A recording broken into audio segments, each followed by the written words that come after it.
Karibu sana, karibu sana.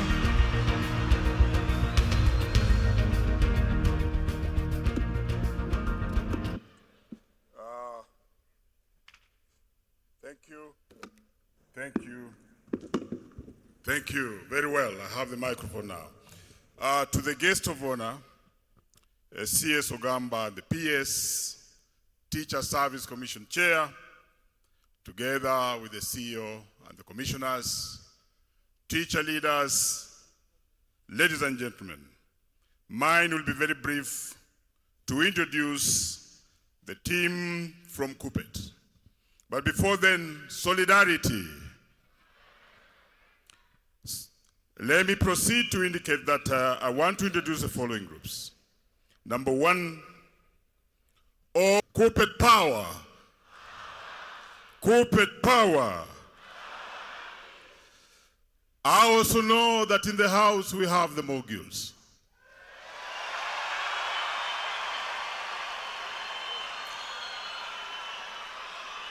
JSS power. Thank you for being in the house.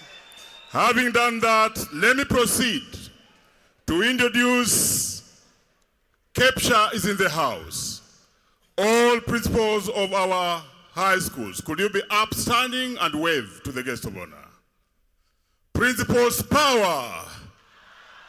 Thank you very much. In the midst of the principals of our second schools is the, together with your team of leadership, wave. Courier power. Thank you very much. I also proceed to introduce all the NEB officials who are in the house, National Executive Board of Kupet. They are upstanding. Brother Moses Ndurima, Deputy Secretary. Thank you, can wave. Brother Chelanga Penge, the National Secretary in charge of tertiary institutions. Thank you. Julius Korir, National Vice Chairman. Wave to the Honorable Catherine Wambilianga, National Gender Secretary. Njenga Mwedi, National Secretary, National Treasurer. And finally the Pope, Akelo Misori. Wave to the congregation. I'm lucky to get this opportunity just before I bring my Secretary General to indicate that as teachers of Kenya, I really want to encourage you as to work as a team. Last 2, 3, 4 weeks we visited State House and we made very good progress, which we need to hold and follow. For us to achieve that, we must really work as a team. Remember, at home we also left a set of teachers who are suffering. Those are the ECD teachers. Secretary Nat and Secretary Kupet. Behind the scenes, you'll also go and drag those ECD teachers. They are being paid below the minimum wage. I will not proceed because I've already given you the message. And therefore, the theme of the World Teachers' Day, which is recasting teaching as a collaborative profession, check out for the word recasting. Recasting is refocusing. Collaborative is working together. And then profession is for us. There is great need of working together as teachers of this country. And this goes very well with the CBE, in which not anybody knows everything. We keep learning under that particular curriculum. Let me indicate that there has been spaces of differences, of different opinion of thinking. But it's very important, you as the leaders, especially the two Secretary Generals seated here, remember, I'm happy Wilson Sosion is in the house. Where is Wilson Sosion? Thank you very much. Him and I knows the story of division and war because we fought for the longest time. But we realized collaboration was the biggest thing that could make us achieve what we want to get. We need the CBA done in 2 terms and the other gains that Oyu spoke about. There are emerging issues which we cannot wish away, but we have a chance to confront them without necessarily polarizing our members. Who are our teachers? A teacher is a teacher. Today, we have the challenge of medical cover. We shall sit down and discuss, and we shall get a solution. Corporate power. Today, we have the challenge of the JSS demanding the autonomy. But even us take this chance by the grace of God. As much as they demand for the autonomy, we have had you have taken the steps of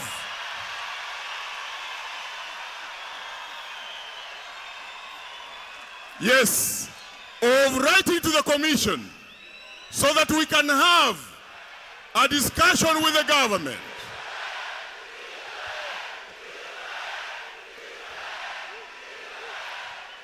Thank you. Thank you. Thank you. Thank you. So we have taken the correct steps of writing to the commission and government so that that matter can be brought on table for discussion. As we do so, and as we leave this place, please, as we go back to our schools, let's demonstrate good respect. Let's work for the kids who are the core people around us. And I am looking forward to the leaders within government and TSE to equally invite our brothers so that we solve that issue amicably and reasonably. Thank you, and may God bless you. Hey, thank you so much. Asante sana. Corporate power. Corporate power. Allow me to bring the Pope of the Union, Akelo Misori, to come and address us. Karibu sana. He is the Secretary General of the Kenya Union of Post-Primary Education Teachers, KUPPET, renowned for his relentless fight for the rights and welfare of teachers. Under his leadership, the union continues to champion justice, service and solidarity through advocacy, negotiation and policy influence. Please welcome Akelo Misori.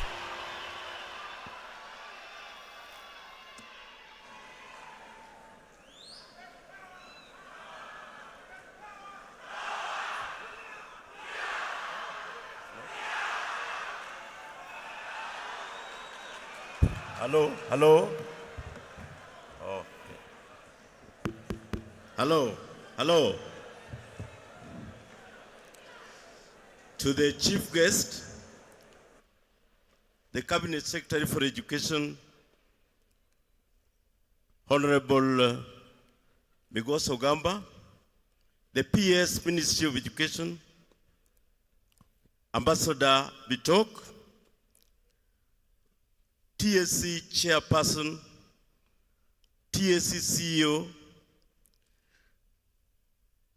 principals of our schools, head teachers of our schools, union leadership of both KUPPET and KNUT, and KUSNET, KEWOTA,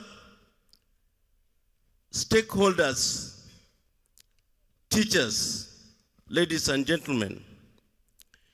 2025 further recognizes the work of teachers do in our schools and classrooms. Teachers are the cornerstone of our nation. They contribute first to nation building because, as you have been told here, all professions. They nurture critical thinking and creative thinking. They develop citizenship through civic preparation. the sharpened talents of our youth, preparing them for the future. They are the molders of our values, and they are the innovators. When a chief guest, today our branch of Nyandarua has innovative ways of teaching observations just on the exit on my left. I would therefore say that despite the fact that teachers of Kenya face are the limited resources. When I see us, even up to when we are coming, I'm seeing some inbox messages about disbursement of funds to schools. There are also challenges of some teachers who are carried out on behalf not yet paid. We have larger workloads and at times unclear policy guidelines. At the same time, we are also the objects of hate. And as we celebrate this year's Teachers' Day, we ask stakeholders to support teachers. Stakeholders to make sure that our products do not suffer career challenges because they provide scholarships for them. Thank you so much for supporting our teachers. And it has never happened. Joint celebration of World Teachers' Day, which involved, we have always had some Tea Party own organized programs in our backyard. But this one is unprecedented. We must recognize this. We ask for more funding to address professional development issues, especially in digital literacy. When a chief guest, we are just arriving from the Pan-African, our teachers, two teachers, Kenyan teachers really thrived. And our teacher, a lady from Baringo, I don't know whether she came here, but I saw the runner-up, Shalom from Machakos, is around. Kenya is making tremendous strides with very meager resources. We ask for more funding to address these issues related to digital divide, because these teachers ensured during COVID to relay lessons to remote parts. In fact, the lady from Baringo also benefited from the fact that she came from a very rural environment and teaching. Their passion to address the issues of the learners is not comparable anywhere in Africa. Our teachers' welfare to be limited within 2 years of implementation. That is a fact. But one thing, although I don't want to mention it outside this place, is that as teachers of Kenya have made tremendous strides. The employer has not done very bad use of teachers of Kenya. Yes. I want just to make a comment, because when you compare ourselves, and apparently this is what has influenced the pay that they give us. We are number 4 in Africa in terms of salary. And we must also say that when we put a lot of pressure, solidarity, when you put a lot of pressure on us to demand for more, take note that we are not doing so weakly because we have been compromised. But I think something is happening within the region which we must also address and benchmark.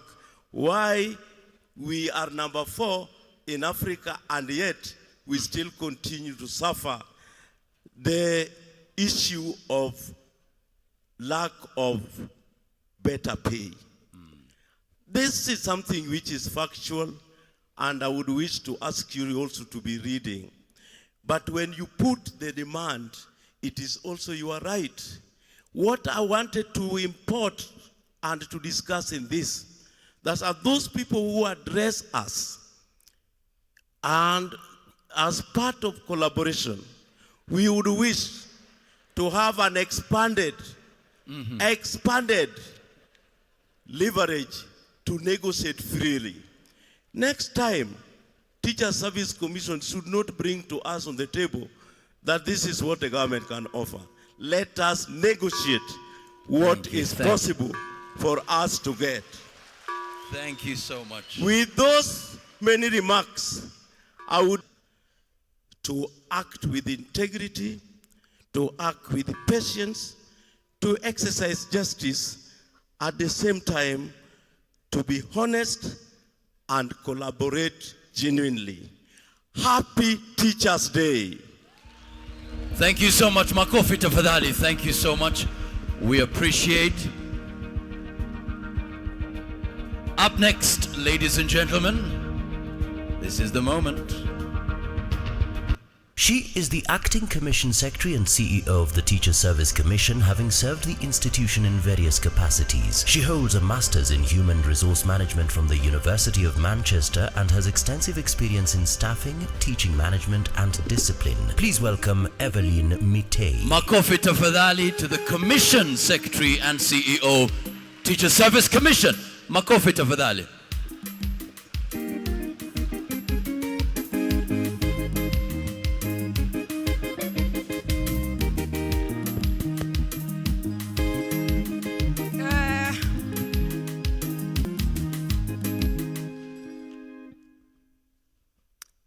Our gift, Honorable Secretary Migos Ogamba, the Principal Secretary, Basic Education, from representative of UNESCO, our Chairman, Teacher Service Commission, and our social partners, and all the partners who have supported this event, distinguished guests, our teachers, ladies and gentlemen, good afternoon. I want to say that it is with great joy and deep appreciation that I welcome all of you to this year's World Teachers' Day celebrations. Collaborative profession. Teachers, the unsung heroes who shape minds, build future. My task this afternoon, allow me to recognize our ambassador education, and sir, we value your presence. Allow me also to recognize our commission chairman and our board members. They are the people who have guided this day, and we appreciate you for your direction and guidance.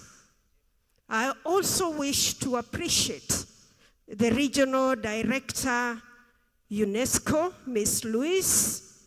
Thank you so much. Is here today because of our partners. And allow me to invite our platinum sponsors, Equity Bank and Cooperative Bank. These are the people who have made this day a success. Equity Bank and Cooperative Bank representatives. Wow. Equity Bank, makofi yao tafadhali. And Cooperative Bank. Thank you so much for your support and contribution. Thank you. Equity We Bank, appreciate it. well done. Let's give them a standing ovation. Makofi tafadhali. Equity Bank and Yes. Cooperative Bank. Thank you very much. We are because you are. Thank you so much. You can sit. Allow me to also recognize our gold sponsors, and I'll ask them to stand wherever they are. Kenya Commercial Bank. KCB, well done. Thank you so much. National Bank. National Bank of Kenya, karibu sana. And Thank you. Kenya Institute of Curriculum Development. Kenya Institute of Curriculum Development. Yes, those are our gold sponsors, and we do appreciate your support and your contribution for this function. Allow me to recognize the chief executive officers from government agencies present. Please stand wherever you are. We have the chief executive officers from the education sector. Thank you very much. We have the NEC CEO, the KICD CEO, NATCOM. Thank you very much. We have Semastea. Thank you very much. Allow me also to recognize our social partners. They have worked with us for the success of this occasion. I wish to recognize the Secretary General, Kenya National Union of Teachers, NAT. I also wish to recognize the Secretary General, Kenya Union of Post-Primary Education Teachers. I also wish to recognize the Secretary General, Kenya Union of Special Needs Education Teachers, KUSNET. Thank you. Allow me to, on the same note, appreciate the chairman, Kenya Primary School Heads Association, KEPSHA. The chairman, Kenya Secondary School Heads Association, KESHA. The chairperson, Kenya Private Schools Association. Thank you very much. Chairperson, Kenya Women Teachers Association, KEWOTA. All SACCOs present. SACCOs, please stand and wave. We got a lot of support from the SACCOs. Allow me also to appreciate Private Schools Association. I think I did that. All officers from the Ministry of Education and the Teachers Service Commission, stand and wave. You've done very well to organize this. Ministry of the Education Teacher Service Commission, thank you very much. Our chief guests, we are not only best in country, we are also best continentally. Allow me to recognize African Union Continental Best Teacher, Chepkosgei Chemoywa. Yes, she was our best representative and she brought the trophy home. She's the winner of the African Union Continental Best Teacher. Thank you very much, Chepkosgei. Allow me to recognize the presence of representatives from international schools. International schools, are you in the house? Okay, you're recognized. Allow me, chief guests, to also recognize all the awardees in the house. We have 714 of them. Awardees, all the teacher awardees, thank you very much for coming. All the invited teachers, karibuni sana, welcome, and thank you for honoring us with your presence. Asanteni and karibuni. And finally, ladies and gentlemen, allow me to recognize the organizing committee of this event, led by our own Director Operations, Mr. Mumin, and your team. Please stand and wave. The organizing committee of this event. Thank you for very much. You did a sterling job. So that was my task this afternoon. Once again, welcome, and may this day be filled with inspiration, reflection, and joy. Thank you very much, and a happy World Teachers' Day to all of you. Allow me now to invite the chair of the commission to make his remarks on behalf of the commission. Welcome, Chair. He is the chairman of the Teacher Service Commission and an accomplished educationist with over 30 years of experience in teaching, administration and public service. He has served in various leadership roles in county government, academia and the education sector. Please welcome Dr. Jamlek Muturi John.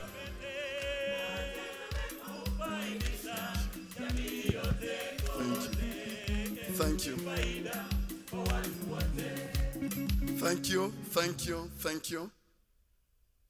Our chief guests representing the President of the Republic of Kenya and our lead in the sector, Honorable Julius Migos. The PS, my brother, Ambassador Professor Julius Bitok. Allow me to ride on the existing protocol and say good afternoon. Good afternoon, school.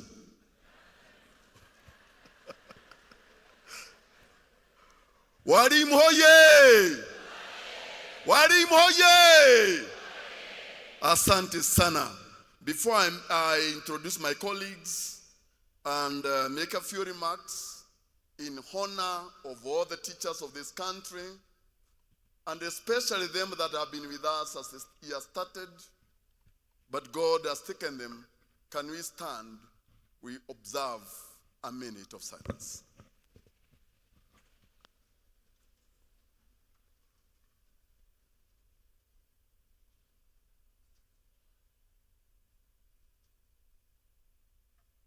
Our Father, we pray for our brothers and sisters that we have called. We pray for their families and pray for peace upon their families. May their souls rest in eternal peace. Thank you. I take this opportunity to welcome my colleagues, whom without which we could not have such a success. I request my colleague commissioners, please to move forward. Vice Chair and your team. This is the team. Our request, I'd like them to come forward. Our chief guests, these are the servants of teachers. The policies, the services rendered are given direction by this team. Let me request them to introduce themselves in person. Good afternoon, ladies and gentlemen. That doesn't sound like a really happy day to us, is it? I want to ask again, good afternoon. Good afternoon. Fantastic, that's better. My name is Commissioner Leila Ali. I wish you a very wonderful World Teachers' Day. Good afternoon, ladies and gentlemen. My name is Bagenganga, Commissioner of TSC. Good afternoon. My name is CS Sharon Kisire, a commissioner, and just a quick message to the teachers, all the teachers. In Proverbs 11:25, it says that those who water others, they themselves will be watered. And so I pray that as you water the children of Kenya, may the Lord water your own.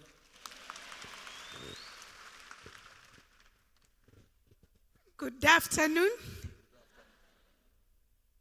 I am Commissioner Kahindi. I wish you the best in your profession. May the Lord bless the work of your hands. Happy Teachers' Day. Good afternoon, ladies and gentlemen. I'm Dr. Nicodemus Sanyang, Commissioner, Teacher Service Commission, and I want to wish all the teachers of this nation a happy World Teachers' Day. All the best. Thank you. Good afternoon. God is good. And all the time. Wow. My name is Anseta Wafuko, Commissioner. To our teachers, we love you, we appreciate you, and may the good Lord bless you and keep you well. Asanteni. Good afternoon. Good afternoon, all teachers. Good afternoon, all those who have yielded to our invitation and have come to join the teachers. My name is Adano, the Commissioner. We were there so many years, and we are still there. Best of luck in all that you do. We believe in you. Thank you. Let's give them a hand of applause. Sit down, colleagues. Ladies and gentlemen, teachers, yoye! Ladies and gentlemen, it is with distinct honor and privilege to address you today as we gather to commemorate that first World Teachers' Day, which is a day set aside globally to celebrate and honor the noble calling of teaching, a profession that shapes minds, nurtures values, and illuminates the path in a better society. This day is not just a ceremonial marker. It's a global recognition of the transformative power of educators. Teachers are the architects of our future, the custodians of knowledge, and torchbearers of values that define our national character. In every classroom, from the bustling cities of the remotest villages, teachers are planting seeds of integrity, empathy, and resilience. This year's theme, recasting teaching as a collaborative profession, invites us to reimagine the role of educators not as isolated actors, but as dynamic contributors within a shared ecosystem of learning, mentorship, and innovation. It calls to action for us to strengthen professional networks, foster peer learning, and building institutional cultures that value collective wisdom and shared responsibility. Ladies and gentlemen, teachers are not merely transmitters of knowledge. They are the architects of society. They shape minds, nurture values, and cultivate the competencies that drive national development. Allow me to quote the words of Mustafa Kemal, who said, "A good teacher is like a candle. It consumes itself to light the way of others." Effective teachers make significant honesty, handwork, integrity, resilience, patriotism, and compassion. Integrity, resilience, patriotism, and compassion. They are the pillars upon which a just and a prosperous Kenya will be able to be founded on.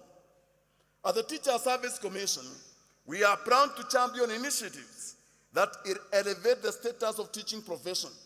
Among these is our policy framework, SAR, which I'm going to learn today on teacher engagement outside Kenya, which has positioned our teachers as global ambassadors of competence and integrity. Through bilateral engagements and regional partnerships, we have facilitated opportunities for Kenyan teachers to serve in countries across Africa and beyond, and bridging with them not only pedagogical expertise, but also the spirit of Pan-African solidarity. Sir, our teaching service has embraced technology. With some of the teachers we are going to award today who are being accredited and certified by Microsoft as global trainers. Indeed, our teachers have made us proud. Let us give an applause for our teachers. As it has been rightly said, one of our teachers, who is now the African champion, the African Best Teacher of the Year, Madam Jeb Kosgei Chemoyo, I request her to stand in front. And let's appreciate this lady. Let us appreciate this lady. Oh yes, let us appreciate this lady. Let us appreciate this lady.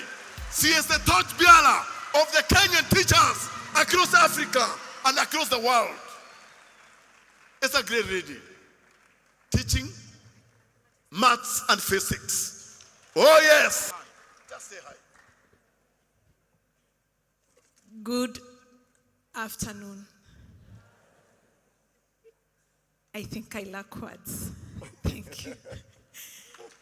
Let us appreciate her once again. Thank you. You are champion of Kenya, champion of Africa.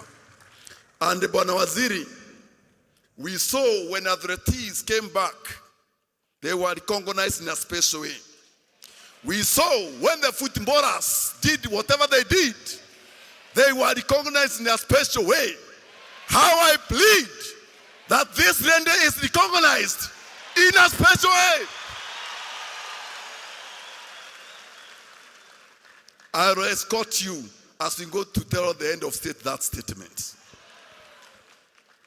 And therefore, ladies and gentlemen, allow me to extend our sincere appreciation to the government of Kenya, led by His Excellency the President, Dr. William Samoei Ruto, for the continued commitment to strengthen the teaching service through the provision of budgetary resources for recruitment and promotion of teachers. These investments have enabled the Teacher Service Commission, SAR, to expand access to quality education, enhance career progression, and uphold professional standards across the country. The prioritization of teacher welfare and institutional capacity is a clear demonstration of government's commitment and resolve to elevate education as a pillar of national development. In this process, the Commission aligns itself with the principles of equity, integrity, transparency, and accountability. Allow me to highlight a few processes that we have aligned ourselves in a big way. Registration of teachers, we have automated registration of teachers. Once, sir, you train our teachers at certificate, diploma, degree level. Immediately they apply online, they are actually registered online, real time. Recruitment, we also do online recruitment process, and we have devolved our recruitment process. And as we talk now, we have already advertised the recruitment on 24,000 teachers who will be in classes as per 1st of January. The interviews will be there in December, which we have also done online. The Commission recruits teachers on permanent and pensionable terms and assigns them to institutions across all the basic learning institutions. So far, we want to thank the President because we have recruited within his first 3 years of administration 76,000 teachers. Please let us applaud our President for the job well done. And already we have been given money to recruit 24,000 teachers. That means by January 2026, this government, through the President, will have recruited 100,000 teachers. That has greatly addressed the shortfall that has been there. To guide the process of teacher engagement, sir, the employment, the Commission has developed recruitment guidance that provide for pertinent issues considering merit, inclusivity, gender, special needs, and age, among others.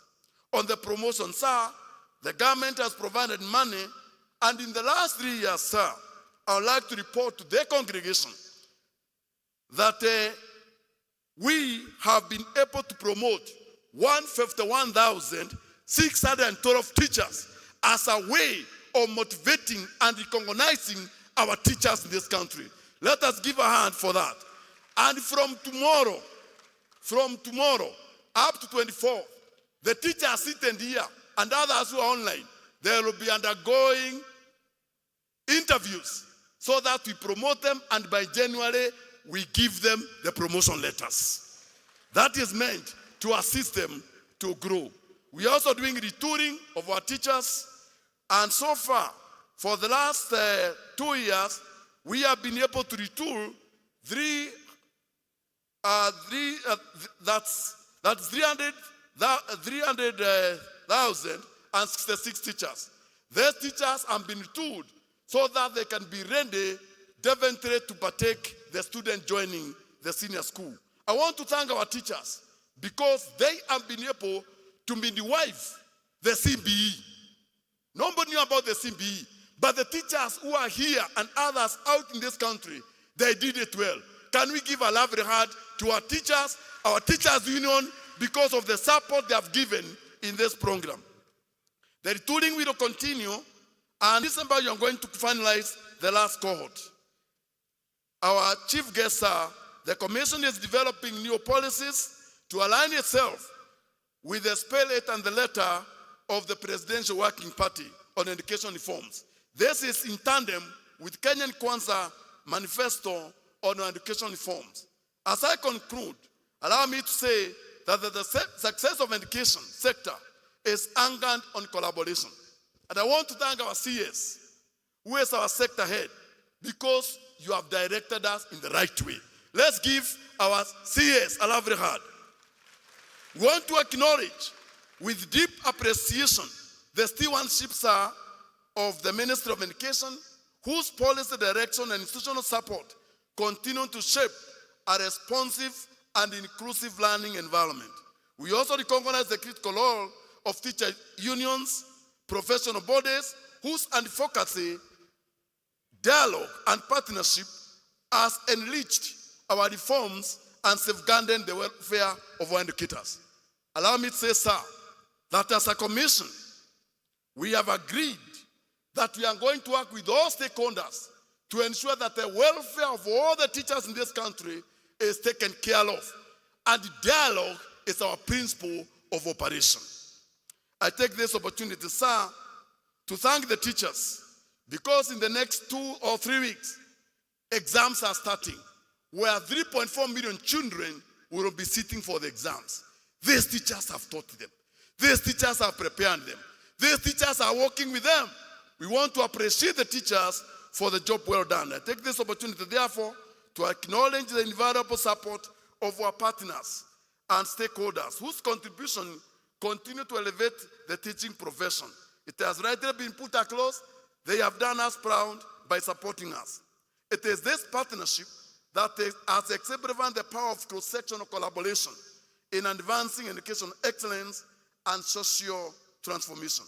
As a commission, we have adopted a people-centric approach as we serve Kenyan teachers. Ladies and gentlemen, as we mark this day, let us reaffirm our collective commitment to recasting teaching as a collaborative profession, one that thrives on shared purpose, mutual respect, and continuous learning. Let us invest in our professional development, promote inclusive dialogue, build systems, and empower our teachers to lead, innovate, and inspire.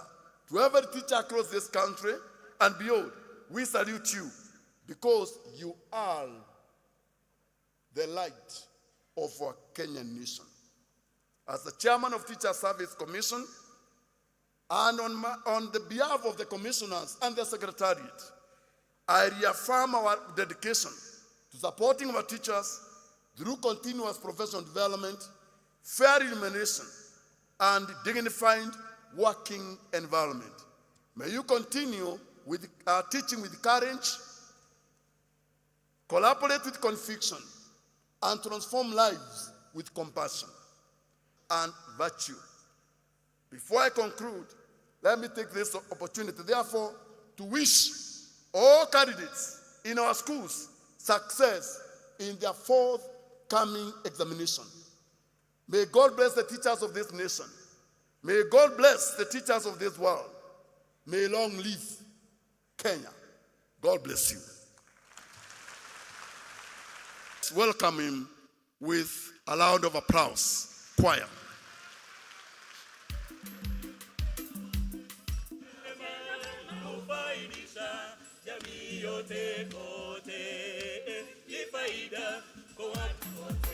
Julius Bitok ni chanda chema twa kuvika pete. Welcome, brother.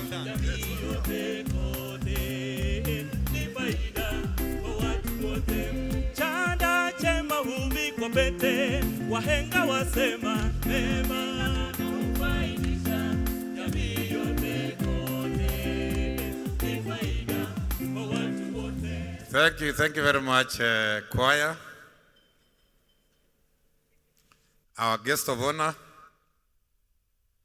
Honorable Julius Migos Ogamba, Cabinet Secretary for Ministry of Education, Chairman Teacher Service Commission, Dr. Muturi, together with the commissioners, Acting CEO, Madam Evelyn, together with all the CEOs present from different organizations, the leadership of NAT, together with your membership, led by the Secretary General, the leadership of KUPPET, led by the Secretary General, together with your membership, leadership of KUSNET, leadership of KEPSHA, KESHA, fellow teachers, good afternoon. Happy Teachers' Day. Walimu hoye! Walimu hoye! Thank you very much, our chief guest, Waziri. Just for avoidance of doubt, allow me to introduce myself again. My name is Ambassador Professor Julius Bitok, and I'm a teacher. For avoidance of doubt, my TSC number is 367-468, and it is still very active. My employers are right here. So I have not been registered. I was a very good teacher, and I'm really very glad to be here. And this is the day that the Lord has made. Amen? On the 5th of October, on a Sunday morning, through the afternoon, we are here to celebrate together the World Teachers' Day. Waziri, it is the first time, and I know you didn't like me to say this, it is the first time, even me as a teacher, and SG Akelo Missouri has confirmed that this is a very special day. For a long time, these teachers have never celebrated this day this way, for the long as I know. How many other teachers? I'm told Julius Power there was whispering to me that you have been doing it in small hotels in certain corners. I don't know whether that is true or false.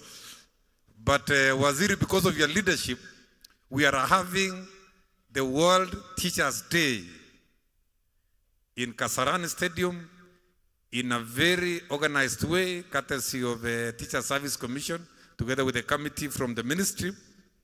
And we want to thank God for this opportunity to even have received the word of God. So we are really very, very happy, even as a PS in this sector. I'm really very excited to be in this space, to be part of these colorful celebrations. And this is coming after another very colorful function, which you provided very good leadership, Waziri, to visit State House. It was the first time for 10,000 teachers to pay a courtesy call to His Excellency the President And the teachers requested many things, and they got all their goodies. They got all their requests given by His Excellency the President. So I want Waziri for the firsts we have seen in this sector. Of course, World Teachers' Day is a global day. It's not only a national day when we celebrate the contribution of teachers to the society, the architecture the teachers play in molding the learners, in ensuring that they shape society. So we are really very, very excited as we reflect on this very important day. Even as we walk towards, or rather even as we transition in CBC, it is very important to know that under the competence-based education curriculum, teachers remain at the center of innovation, of pedagogy, of delivery, of talent, of competence, of leadership, and everything else that goes with competence-based education. So as we assemble here this afternoon, Waziri, I want to take this opportunity also to join my colleagues in congratulating the teachers. Congratulating the teachers who have exhibited academic excellence, innovation in pedagogy, leadership in sports, leadership in arts, and other co-curricular activities. We have had our teachers who have done because of the importance of a teacher in our society. Going forward, I suggest that we elevate this day. Going forward, I suggest that we elevate this day so that we make it a national event, so that we celebrate in all our counties and even all our schools, because teachers are very critical in ensuring that they shape society. So with your support, Waziri, if possible, we can make it a more, instead of just coming to Kasarani, we make it even a more national event in that case. So I want to assure you, Waziri, of our commitment as State Department for Basic Education in ensuring that we work very closely with Teacher Service Commission, with all our stakeholders to lift education in our country. We know that when we come together, great things happen. For a long time, I know there has been disjointed that right now, the relationships between, so that to continue with mentorship, to continue with the support they have continued offering to our learners. I want to urge also all stakeholders, let us continue supporting education, because education is not only a government affair, it cuts across. We have government playing its role, we have the private sector playing its role, we have faith-based organizations, we have all the stakeholders coming together. We have our unions, we have our associations, KEPSHA, KESHA, we have KUSNE, we have everybody on the table. So we are really committed to ensuring that everybody is given a chance. Even as we go to the exam period, I want to urge all of us to remain vigilant. Let us play our respective roles. Let us ensure that we stand firm so that we deliver a credible exam starting from the 21st of October this month. Let us come together. Let us work closely together so that we ensure that exam is delivered with integrity and with credibility, because we know for sure we have done our part as teachers of this country. Once again, allow me, Waziri, to thank you very specifically for your exceptional leadership, for your listening skills, and the ability to steer this complex sector and be able to navigate some of the difficult issues that are in this sector. Allow me also to once again congratulate the teachers who have been able to get rewarded, or who are going to be rewarded today, because there are 700 of them, as said by the CEO, who have been able to pull through and become among the best. And also in a very special way recognize our sister, Chepkosgei from Emining School, for your exceptional leadership. Pongezi sana.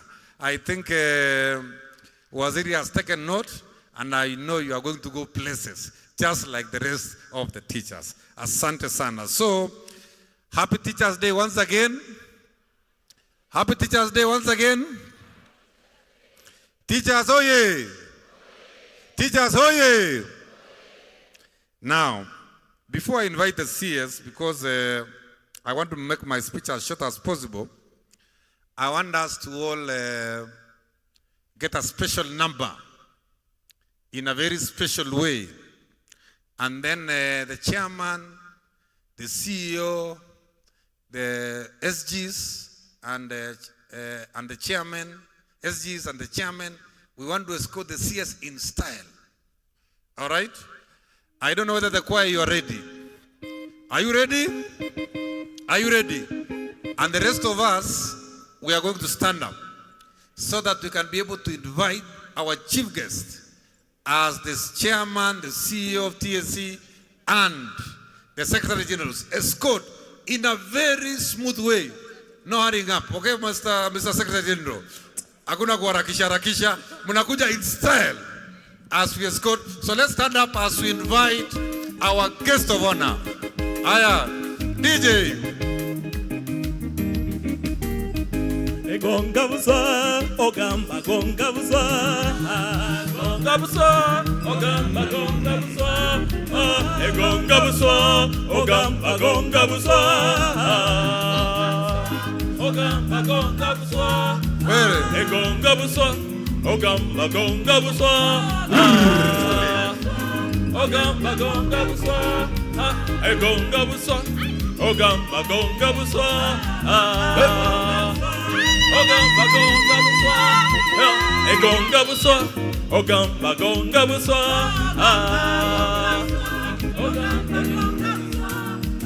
egonga buswa, dakitari gonga buswa,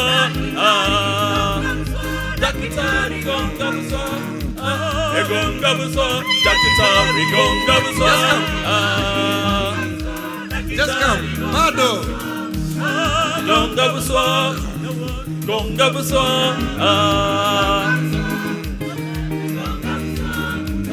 gonga buswa, amoti gonga buswa,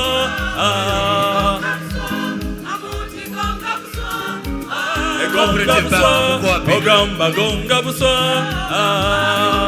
Thank you. Asante sana. Thank you. Asante. Asanteni sana. Thank you. Thank you, Professor. Please be seated. The Principal Secretary for Basic Education, Ambassador Professor Julius Bitok, the Chairperson of the Teacher Service Commission, Dr. Jamlek Muturi, all the commissioners here present, the Acting Chief Executive Officer, Teacher Service Commission, Madam Mitei, and all other CEOs here present, the leaders of the teachers' unions here, members of parliament present, the esteemed teachers here present, and all the teachers of Kenya. Distinguished guests, ladies and gentlemen, good afternoon. Good afternoon again. Happy World Teachers' Day. Ladies and gentlemen, I am deeply honored to join you today as we celebrate this year's World Teachers' Day.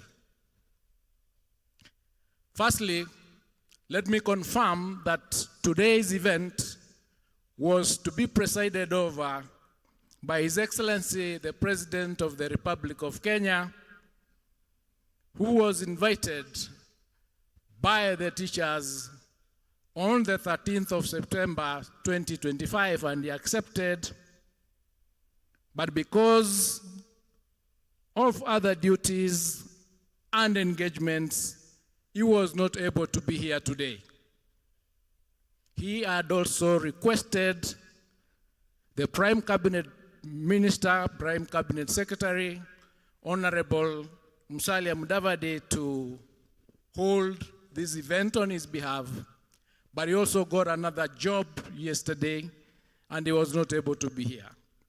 So then I have been sent to represent His Excellency in today's event, and therefore I want to start by bringing his apologies and his greetings.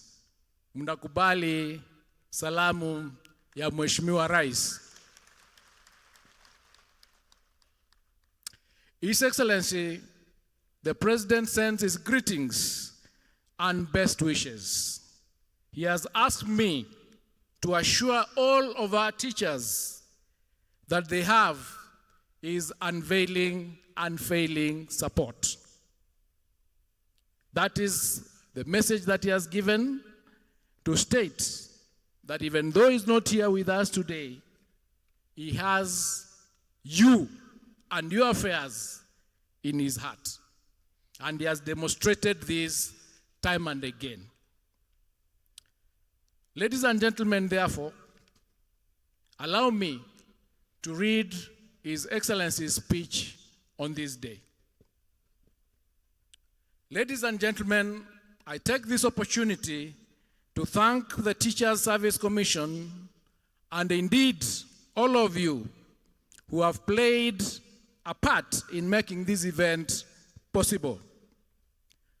We are grateful for the opportunity to convene as the education sector and acknowledge, recognize, and reflect on the positive impact our teachers are making in transforming education, learning, and society. Today, we celebrate the men and women who work hard,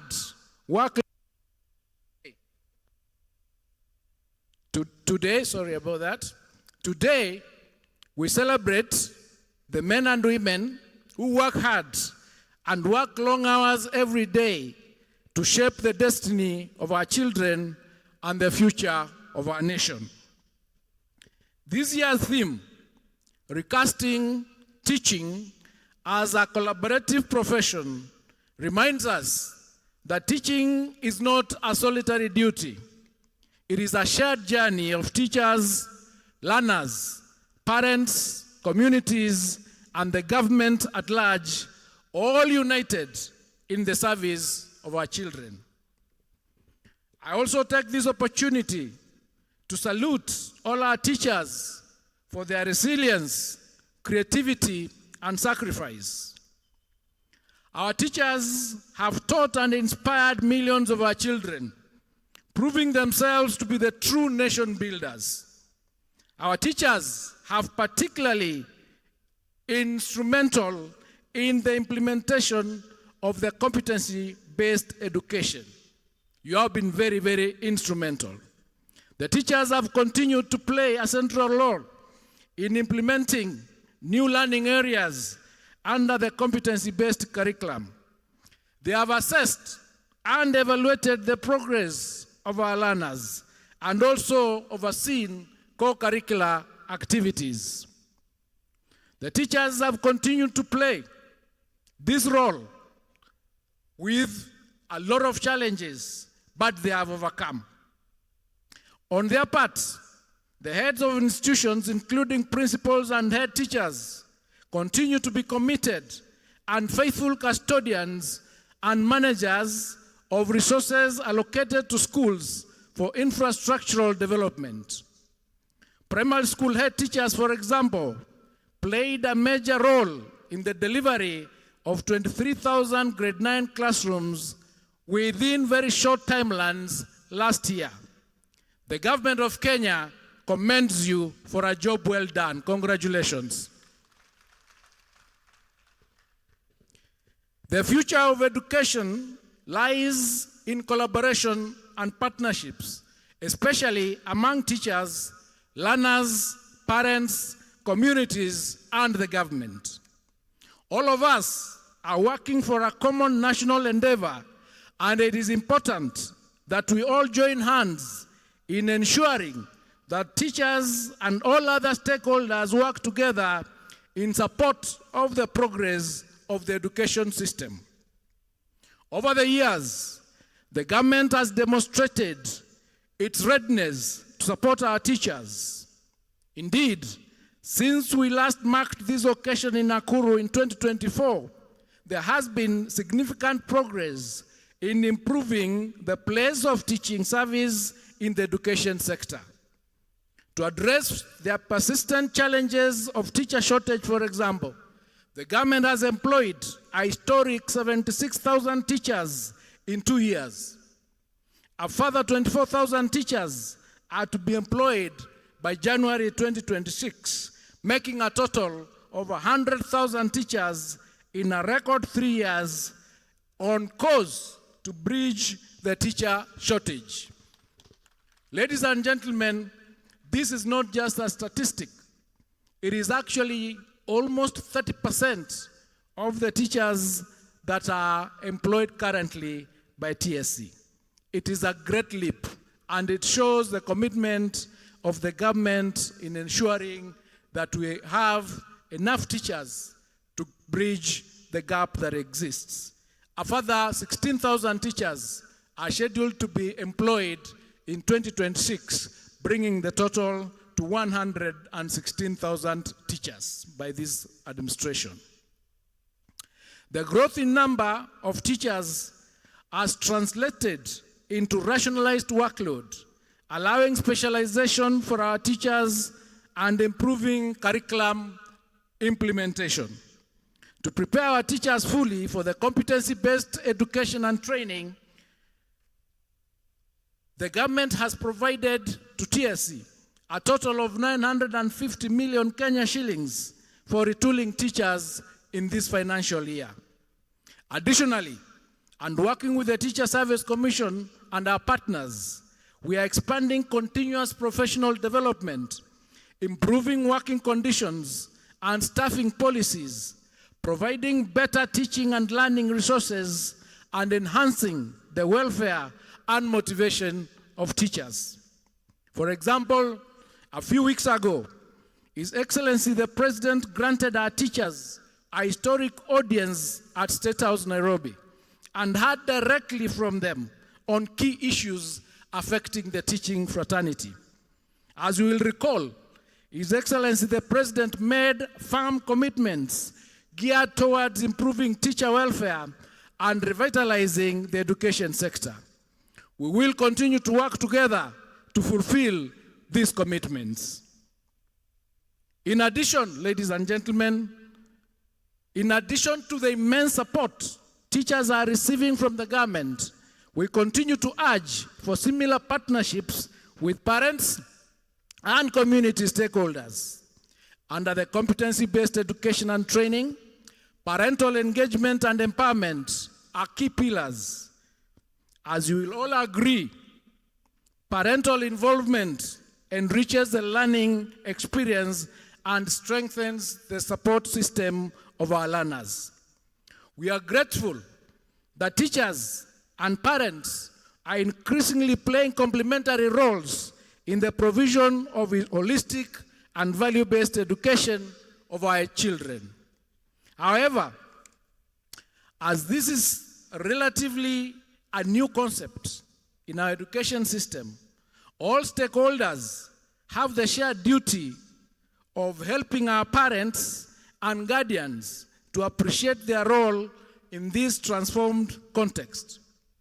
We commend our teachers for increasingly assisting our parents to appreciate that parental engagement and involvement in the teaching and learning process are critical and should supplement the role of these stakeholders. We therefore call upon all parents to work with their children and teachers every step of the way, and the government is always available and committed to support you.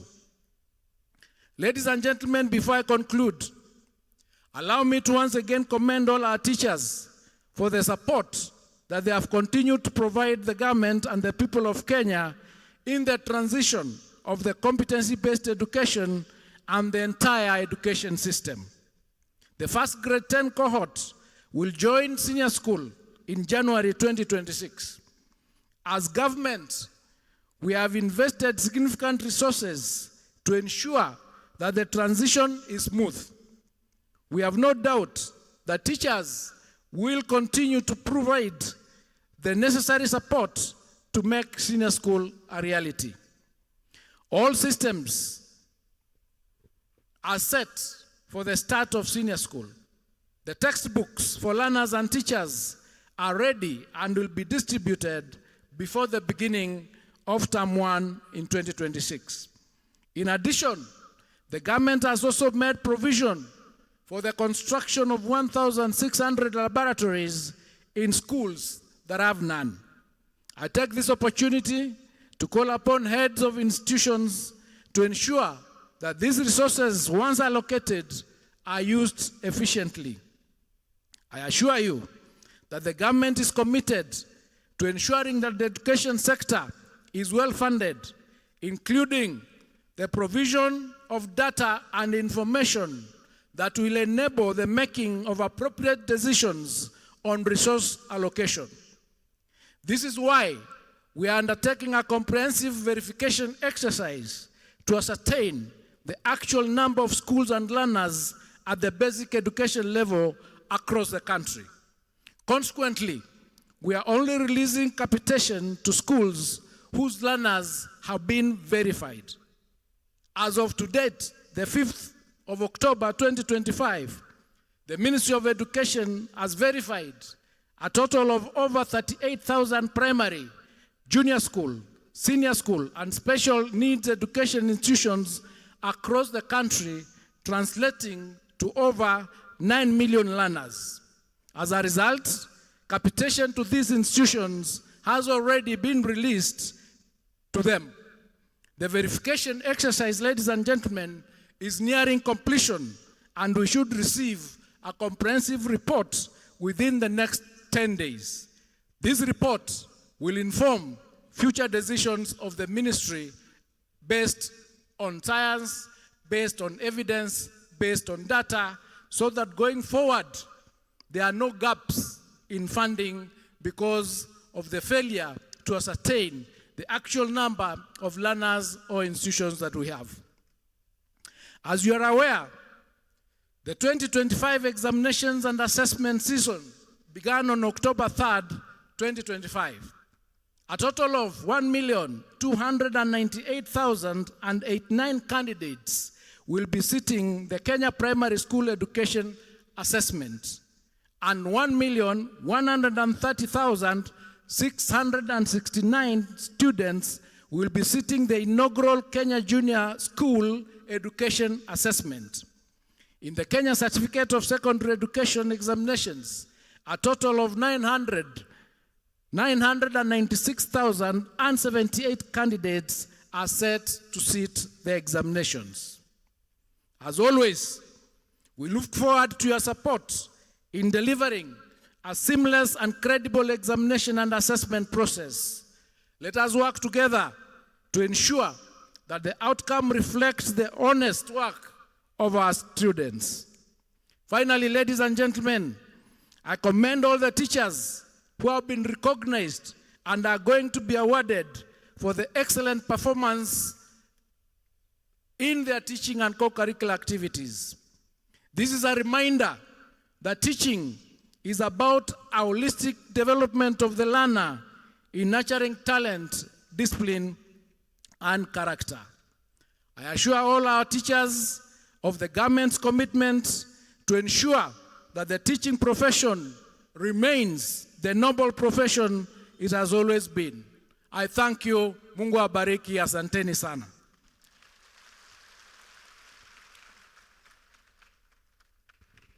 Na kwa hayo machache, ningependa kusema kwamba, now this is mine, you can sit. I know you sent me. I had to do that official one, you know. I know you sent me on the issue of Jepkoske, Chemuiwa. We will ensure that not just her, but the other awardees will be definitely recognized in an official way. And I want to encourage us that next year we'll have a larger number and we'll continue recognizing them. Bwana Mwinyi from Kwale with his poem, ile shairi. Mimi niliona kama ile shairi ilikuwa fire si fire. Ile shairi ilikuwa fire si fire. Ilikuwa noma si noma. Ilikuwa noma si noma. I was just discussing with the chair that, you know, in the competency-based education, this is what we are looking for. And he must have earned some marks. So if he has applied for promotion, add him some marks and sort him out. And please let me know once that is done. Is that agreed? So ladies and gentlemen, I just want to assure us, as a sector, we have made a deliberate decision that we are going to work together to solve not only the problems of the learners, but the problems of our teachers, so that we can keep our teachers in class, ensure their welfare is taken care of. The issues you raise are legitimate issues, and we are listening, we are taking notes, we are navigating, so that we get the best possible solution to all the challenges that we have. We have come a long way. Some of the things that have been done have never been done before.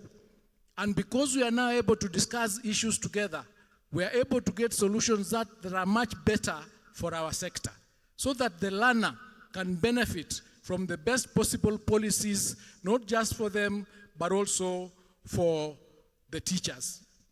Let me tell you that the challenges, for example, that we get in capitation, they arise from the challenges of not knowing the exact numbers that we have. These numbers are going to assist us make a determination, because a primary school student, the figure, the rate is known. A junior school student, the rate is known. A senior school student, the rate is known. So if we have the exact number, then there can never be a deduction. But if we do not know the exact number, then you give room for slashing of the budget to happen. That's where we are doing this verification exercise, and that's where we are asking that you support us in ensuring that we have the right numbers and there are no dark spaces in our systems. This is why we are doing this, so that we can have that much more better utilization of the resources that we get. Because with that, we'll be able to sort out that much more of the problems that we have. But that we cannot do if we are operating in silos. We must operate together. All the sectors, TSC, the teachers associations, members of parliament, and other institutions that give us support. The support we get from our partners in terms of bursaries, in terms of scholarships, they are supporting our students, but we have no view of how many they are, where they are giving the support, how much is coming in. So we must undertake a normal national bursary audit to know how much money is coming to the education sector in order for us to be able to make informed decisions. This will need your support in doing it, because it's a challenge. It's not an easy thing, but it needs to be done. So ladies and gentlemen, I can assure you, from the highest office in this country to the ministry, we are ready to work during these reforms and work together and get solutions to our challenges. That is a commitment that we can give you, and we look forward to ensuring that in the next few years, this sector will be the best sector that people will be saying, look up to the education sector, because they are able to handle their challenges. I thank you. Mungu abariki. Asanteni sana tena. Asante sana. Makofi.